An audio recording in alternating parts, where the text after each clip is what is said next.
So many believers want to claim to be walking in the spirit and in truth. Don't understand what a distraction look like at times. You're looking at two separate things moving in two separate different directions. And you got people on both sides trying to stress the point for why they are correct. In the spiritual realm, in spirituality, that is dissension. That's and then that's getting into debating. That's getting you being argumentative. And then you get into pride and ego. We Israelite by blood, bro. You got people who already done made up their minds about certain things. When somebody done made up their mind, it ain't no sense in you trying to convince them to change, because it's gonna have to be the spirit to change it. That's why when Yeshua, who we know as Jesus Christ, said, flesh and blood didn't reveal this to you, but my Father who is in heaven. He said, flesh and blood did not reveal this to you, but my Father who is in heaven. You getting off the mark because you think you can do the convincing. You think you can read them scriptures. You think you can pray about the situation. And some of these situations, it has to be the spirit. When Yeshua, who we know as Jesus the Christ, came, but I need you to hear me. Don't try to already debate me in your mind, and go read the scripture when I tell you this. People who talk about the Hebrew Israelite movement, they say that they preaching only black people can get into heaven. That's a lie. That is not what they preaching. They're preaching exactly what the Messiah taught when he was here. I'll prove it to you. When you go to your scripture, when Yeshua came back, who did he go get? 12 disciples. Is that right or wrong? I'm asking you a question about the same Bible both of us read. When he come into the New Testament, did he go and get 12 disciples? Yes or no? I'm asking everybody on the page. Did he go get 12 disciples? Yes or no? Go back to the Old Testament. How many tribes was in Israel? 12. When he came back in the New Testament, when he come in the New Testament, he got 12 disciples.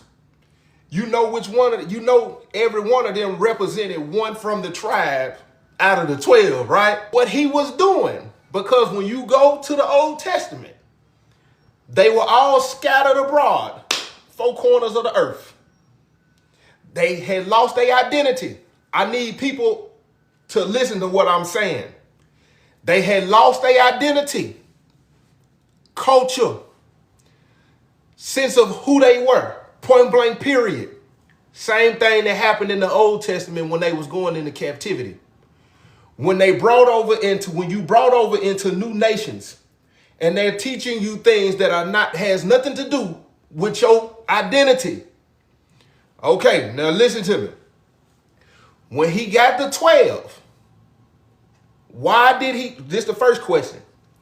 Why was he only teaching them first? That's a truth. If you go to your New Testament and read, he blessed other people who were not Israelites. He healed other people who were not Israelites. Show me in your scripture that I read and you read. Who was he pouring into though? Those who had been lost and scattered. That's why he said, if it's 99, I'm going to go after the one. The 12 tribes were completely lost. Now go to the book of Daniel. In the book of Daniel, when Meshach, Shadrach, and Abednego, I'm finna show you a visual picture of what happened to the 12 tribes of Israel and how they lost their sense of identity. Shadrach, Meshach, and Abednego. When they built that altar, when they built that statue, why did Shadrach, Meshach, and Abednego not bow down to it? Listen to the question. It's simple math. Why did Meshach, Shadrach, and Abednego not bow down to the statue? They didn't bow down because that would have been dishonoring the Most High and putting another God before him.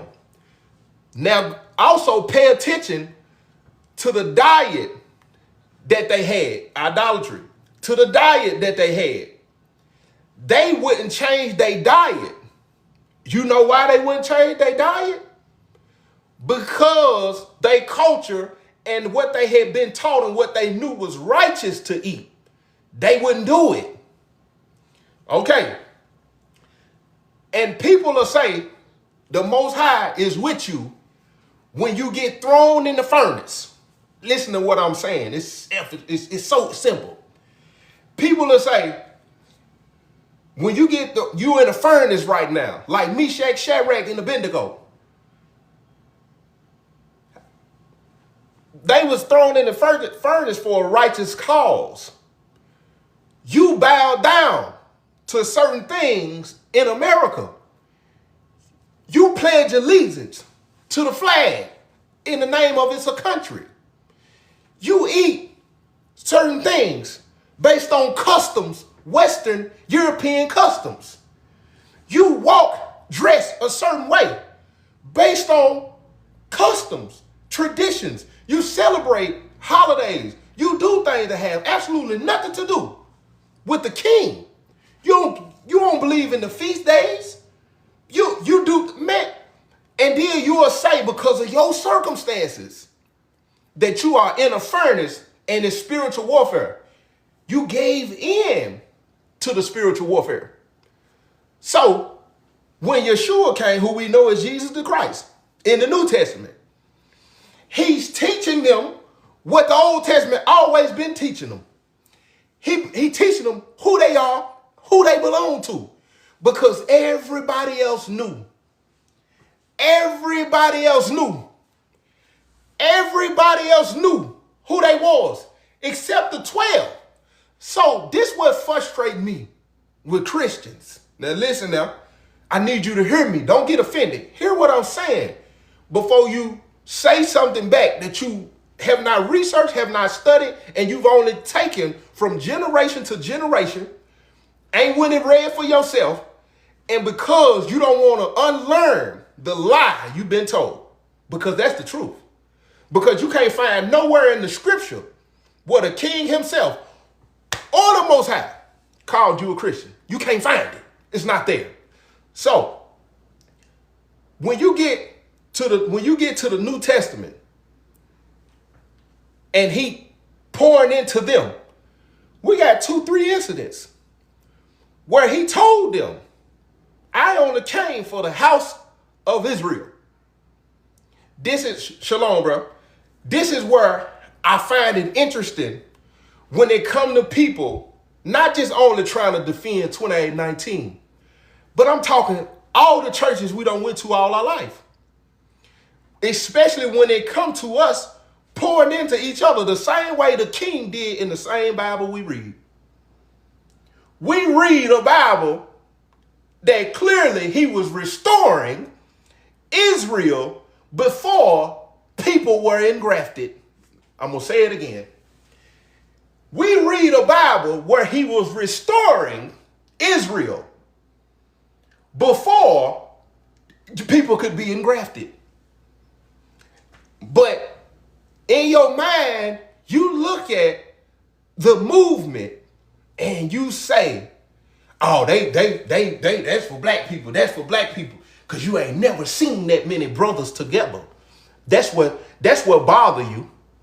And it's crazy to me when you got black men who know, I'm going to say black men first, the churches that you've been going to, the order of them churches, how they move, what they teach, you know something deep down in your spirit feel off, but you keep going out of that religious spirit that you got and the customs and the indoctrination. Half of you, and then I'm gonna come back, and then let's go to the women. You got so many women that stand. You don't like the order you see. It bothers you.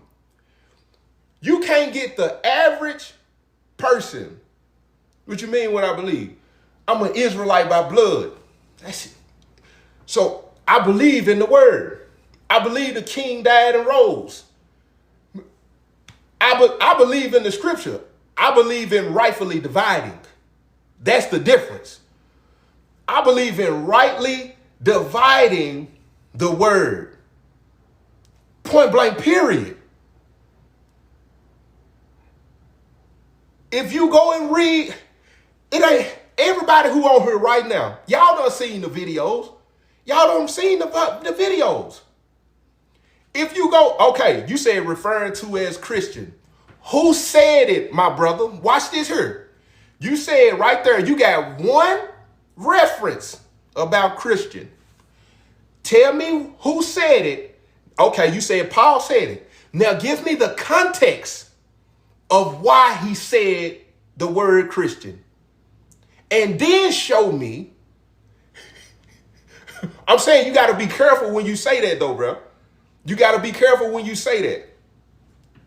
Because it's hard on people to unlearn, for one. So I know when I get on here and say, Christian ain't even in there. It was King Agrippa. And he was saying it in a derogatory form, right? He was saying that, oh, that's them people who follow the Christ. That's them Christians. Okay. And the world consumed that as a title to our faith. Now go to the scripture when he saw Nathanael under the tree. Where I'm going to repeat it again. Go to the scripture when Yeshua said, and who? When he saw him under the tree. But for some reason, it's an issue for me to say I'm an Israelite. Why is the issue for me to stand in my righteous place and bloodline? Why is it that if I stand up in the church and say that's my bloodline, my lineage, why is that offensive? It's the same reason why everything else is offensive when it comes to our skin color. It's the same reason why you got arguments when we tell the world that white privilege exists. When we tell the world we deserve reparations. When we tell the world we're constantly being mistreated. When clearly the world can see the most gifted, the most talented, the most influential. But if I say that, you want to act like I'm coming off as arrogant, but you can't tell me your eyes don't see the same thing I see. You can't tell me you don't hear the same thing we hear when you watch things move in this earth the way it moves. It's no way you can convince anybody no different. How is it that it's offensive for me to claim my righteous place when you can go to the book of Deuteronomy where it speaks on the curses and blessings and what we were supposed to go through? I'm positive everybody on here use Chat GPT, right? I tell you what, since you don't want to claim who you are, go to your Chat GPT and ask Chat, who do the curses and blessings fit in the scripture in every nationality in the world? Ask it what box, ask it what race of people check every box of the curses and blessings. Go ask it. Go ask Chat what race of people check every single box of the curses and blessings in Deuteronomy in the same Bible that you confess to believe in, that you have an issue with when it comes to color. I'm going to tell you why it's so important. Let's remove the color. What's important is the Most High Word. What's important is his covenant, what he said about a specific group of people. That's why it's important. And because when you look at it and you try to figure out why is this and why is that, but then the church builders want to tell you, when my people come together, seek my face, then I will heal the land. They believe we can all sit in here and conjure together.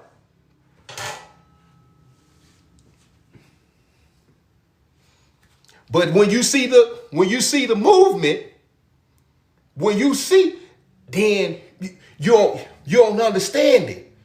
We still in captivity because we still bit disobedient. Point blank period. Go read it. Go read it. That's all you gotta do. Go read it. You ain't gotta listen to these videos on. It's simple. You ain't gotta say this person said that. You need to be able to say it yourself. Go look at the curses and blessings. Type it in chat. What race of people fit? Check every box. And then go to your New Testament where you see Yeshua come into the picture and he come and restore the 12. And then pay attention to how he talked to the 12 versus how he talked to other people, but wasn't saying that they couldn't. Go read it. And then when you get to Paul, make sure you pay attention that Paul still observed the Sabbath. Matter of fact, let's just go back in your history that you cling to. Because in Proverbs, I can't remember it word for word, but it tells us not to take on the customs of basically people outside of the Most High, these other cultures, these other people, right?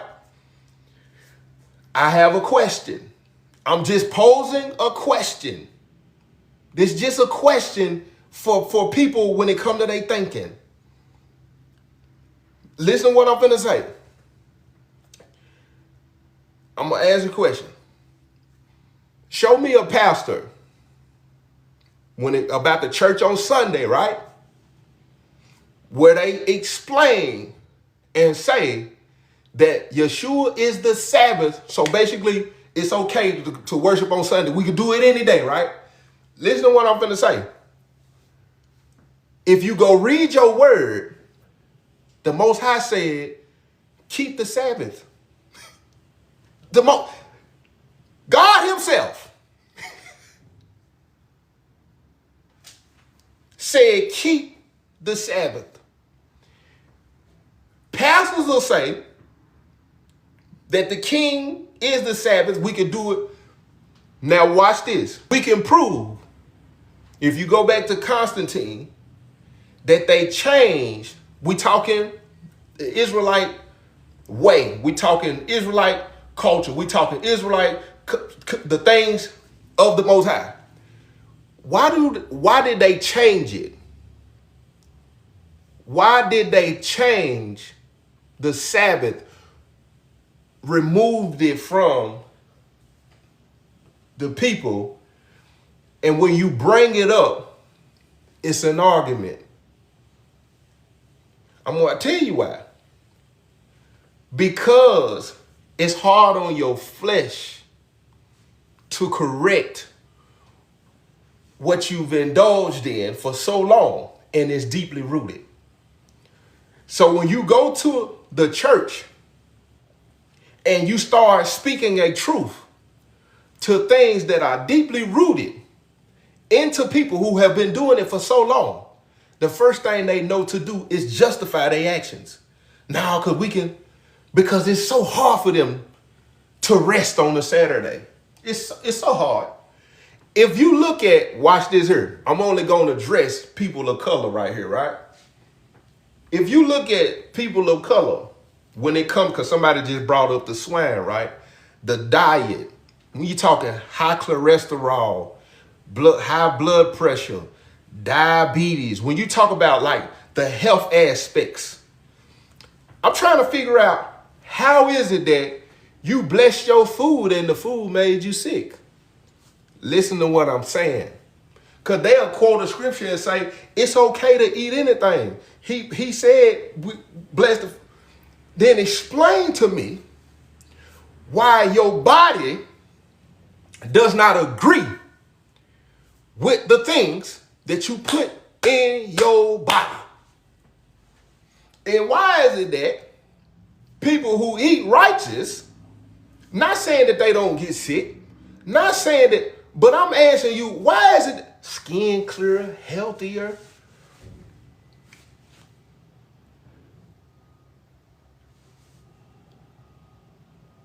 Make it make sense. You can't. But then I watch, this what pains my heart, right? I watch my people that I love dearly go back and forth. And if you catch them one-on-one to they self, they gonna regurgitate what they've heard all their life. Not only that, they not able to have a conversation to the point where even if you showed it to them, that they wrong. Because the minute you admit, I see where you come from with that, you almost have to do away with everything else you done cleaned on to. We cool with acting like we willing to come together when we see our brothers and sisters being mistreated in the street by the police, being mistreated by the system that was never for us. We have an issue when we constantly see white people raise up in this world, continue to come together in this world. We'll turn around and have a conversation and say, we need to come together. We need to come together. But it's crazy that we can see certain things. You can go line it up with the word. You can go line it up with the Willie Lynch letters. You can go line it up with plenty of the design made for a specific group of people. It's been happening since the beginning of time. We have a real issue with understanding them curses and blessings still in effect. Even when you discerning that, man, I know this is the right thing to do right here, but you still want to go to clubs that you know 9 times out of 10 somebody finna get to shoot, somebody finna get to fighting. You'll pull your phone out and record your sister getting dragged up and down the street, laughing at the video. Somebody lose their life, you'll be posting, we gotta do better. A marriage, end. You will say something like, I knew that. You have so much hatred and bitterness towards your own. You will see people go to jail that did something they had no business doing, don't want to hold them accountable or say free them, but then you mad at the sisters. We get higher sentences for lesser crimes or the same crime, and somebody else that's a different color, we get lengthier sentences. We constantly see the evidence and the truth and the proof of who we are.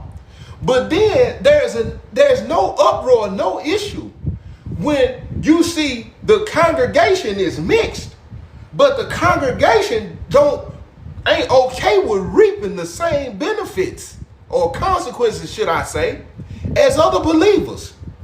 Show me where's the white Christians, show me, that fight against this system that's against their brothers and sisters. Show me. They don't want to give up their white privilege, but they cool with the way certain things are preached because it takes them away from having to accept accountability because no, we're all together now. We're all together now. That ain't me preaching racism. That ain't me preaching discrimination. That ain't me teaching racism. That ain't me teaching discrimination. It's a real conversation that black folks cannot have because you want to take it away by saying slavery been over. You got this, you got that, you can do this, you can do that. But we're gonna act as if these things that I'm talking about still do not exist in the world. But then these same group of people get to turn around and say that's that community. Listen, these same group of people will say, no, because if they were Christians, they wouldn't act that way. But them same people don't want to apply the word as into what happened to us because they want to tie in all together. But you don't want to apply the truth as to where the behavior come from and why it still exists and why it's going to continue to exist. Because you only want to be happy-go-lucky and hold arms together when it has nothing to do with you walking away from your white privilege. That's the truth. But what is it that I can't do? What is it that I can do that you can't do? Oh, that's a good statement right there. But do you have the same amount of trauma that's been passed down? Then you want to blame that on choice. But then when we go to church on Sunday and he preaching about sin, you ain't saying sin is a choice.